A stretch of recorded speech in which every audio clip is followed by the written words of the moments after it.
Watu wa Nzoia hamjambo.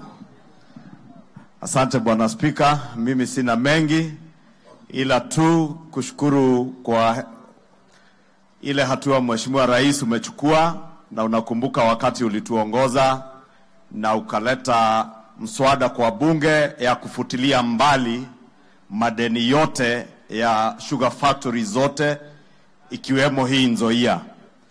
Na ni vizuri vile Bwana Spika umesema ya kuwa kama viongozi tusiwe watu ambao ni wa kufanya siasa ambazo ni siasa duni, ambazo hazisaidii mwananchi wa kawaida. Na wakati tulikuwa bunge, ni vizuri Mheshimiwa Rais, sababu baadhi ya wabunge wa hapa Western wote tukifutilia mbali hizo madeni za Nzoia na zile sugar factory zingine, wabunge karibu wote walikuwa bunge na wakapiga kura.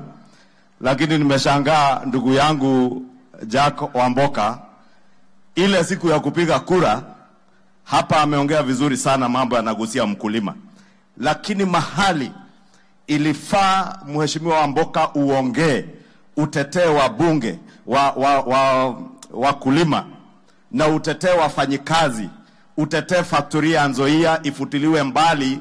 Ile deni ilikuwa kwa bunge, hiyo siku hukupatikana upige kura.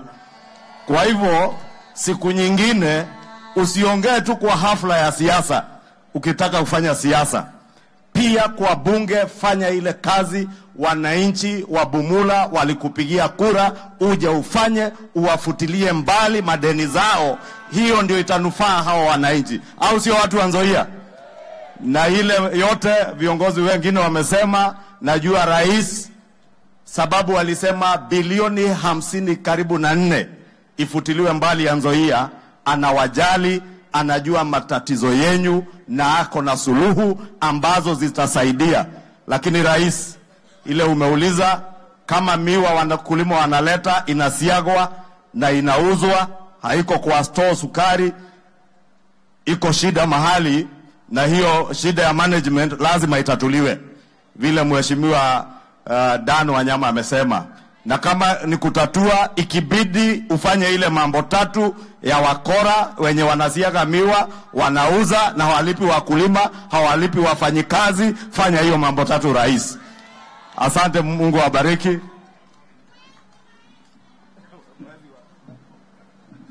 Haya, wananchi mlembe